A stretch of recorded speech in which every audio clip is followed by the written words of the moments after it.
সম্মানিত ভিউয়ার্স, চলো দেখি পর্বে এবারে আমরা দেখতে পাচ্ছি এটা আসলে কি আবাদপুকুর না ঢাকা না অন্য কোনো বড় রাজধানী, বোঝাই মুশকিল। কি যানজট বাড়ে, অসম্ভব যানজট, লোকে লোক, গাড়িতে গাড়ি, কি অসম্ভব বিষয়।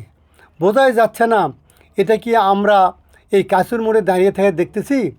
একদিকে নাইট কোচ, অন্যদিকে খড়ের গাড়ি, সব কিছু মিলে যেন একেবারে গাড়ির আনাগোনা আর গাড়ির মিছিল মনে হচ্ছে যে কি যেন একটা জটলা পাকানো অবস্থা, যা ভাবাই যাচ্ছে না যে এটা আবাদপুরের কাঁচুর মোড়।